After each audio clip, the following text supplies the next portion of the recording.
welcome to Football 301. I'm your host, Nate Tice. This is the late hit.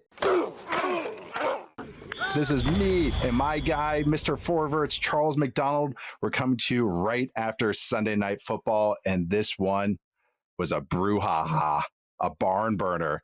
Bills come back to win down 15 late in the fourth, and Matt Prater hits the game winner. Bills win 41-40. Charles, Mr. Verts, how you doing today? What about that game? I'm doing good. I felt like I was watching my favorite team, the Atlanta Falcons, there in the fourth quarter. That was just an unbelievable way for them to blow that lead and that game that they dominated for basically like 3.5 quarters where didn't seem like anyone was going to be able to stop that offense. And, you know, you shoot yourself in the foot at the perfect time too many times, and this is how it ends up. Going from like a 41-25 lead, or going from a 48-25 lead to losing 41-40 in the final seconds in like just a few minutes of game time. Really, really ridiculous from the Ravens. Oh my God. Just look at the Ravens stats. It's like, how'd you guys lose this game? They averaged 8.2 yards per rush, 8.7 yards per play, 10.3 net yards per pass attempt, 0.46 EPA per dropback. They had 12 explosive plays. They had almost a 25% explosive play rate. I mean, all the numbers, if you just looked at it, you're like, yeah, that's what I pictured. Most of my notes to start this game were like, oh, this is this Derrick Henry run. This is why the Bills, why are they doing too high? Those Bills safeties. And then it's just Josh Allen, man. I mean, What more can you say? That we trust the offensive line. They get a whole bunch of receivers that he trusts and tight ends and Dalton Kincaid. You look at both end of the halves, drive at the end of the game, 6 yards, 8 yards, a 5-yard scramble, false start, then 32 yards to Josh Palmer. Jair Alexander gets out leveraged, 25 yards to Keon Coleman. Jair Alexander gets out leveraged inside this time. And then they go on to kick the field goal. And then right before the half, they had no timeouts, 25 seconds, 26 yards to Shakir, spike, 22 yards to Dalton Kincaid, field goal. It's just crazy. Too. And he does it. It's so easy. Chunks. Like it's just a calm flick down the field and there's 25 yards. And he does it all the time. I mean, it's just countless game after countless game. And it's like, it's not like the Ravens offense did anything bad. Like we could talk about them in a sec, but like, what'd you think about like this Bills offense? Like what they got done? Like I had pretty high expectations for the Ravens defense. I thought they'd be a top 5 unit. You know, it's tough against this Bills offense, but what'd you kind of think with this, the ceiling this Bills offense might hit? Yeah. I mean, I think this game showed that like a lot of the ire last season with Josh Allen winning the MVP did not come from his play. It just came from the fact that it didn't make sense for him to be the second team quarterback and then win the MVP. Like that doesn't make sense. Just logically, it makes no sense. Yeah, it's inconsistent. Yeah. But like this is obviously a player who is worthy of that trophy, and we see it time and time again. Like now he's at the point where, like I feel like you and me could go out there a receiver, and they might be able to score 35 points if we got Josh Allen out there because he creates so much and he makes so many opportunities for his teammates that even like Keon Coleman's able to come and have a breakout game in this first one, and a lot of it was like Josh Allen just putting it in spots that was perfect for him, or extending a play and allowing him to get in on the second window. So it's so cool to me to see. Obviously, like what Lamar and Derrick Henry are doing is crazy, but like on the flip side, just to see like someone like actually like carrying their offense, I think it's really special. And this is a really cool rivalry that we have going on now between Baltimore and Buffalo, and then you can even throw Kansas City in the mix with like the 3 best quarterbacks in the league. So I'm hoping we get this matchup again in the playoffs because that was so much fun. And like the playoff game was fun. It seems like every game that they have. Sometimes they're, maybe not all the way back and forth, but, you get to see the best players in the league making big plays. It's just explosive plays, just left and right. I know this is kind of a tired trope. Someone says it, I probably say 100 times, but they're like the kaiju. Like it's freaking Godzilla and King Kong.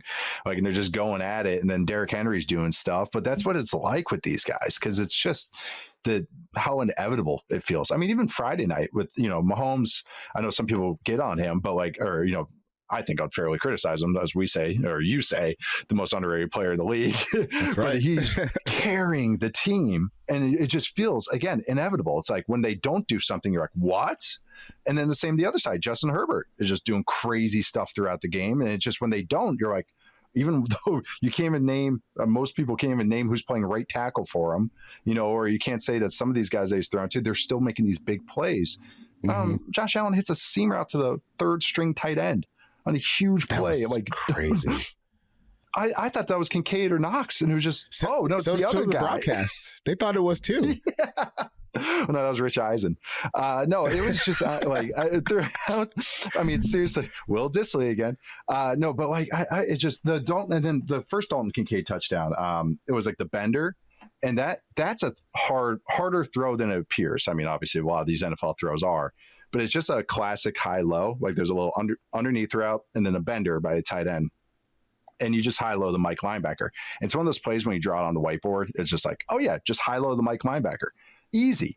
But you have to beat safeties that are freaking flying in and what, the internet will say hospital ball, but it's what you have to throw. And Allen creates so much space because he can just fire a missile. And when you do it on time and early and you have that kind of arm and accuracy, it's just like it creates what should look like a hard throw. It looked easier than it actually is. And he's just doing it over and over. And yeah, I was impressed because I was writing all these notes on the Ravens offense, what the Ravens defense should have done. Sean McDermott blitzed at the 5th highest rate of his play calling career with the Bills. The most he's blitzed a quarterback since week 12 of 2022, according to Next Gen Stats. 45% blitz rate on dropbacks tonight. What do you kind of think of the Ravens' answers? Like it kind of, or should I say the Bills' weakness, or is it more just the Ravens' offense steamrolled them? Kind of what were your takeaways on that side of the ball?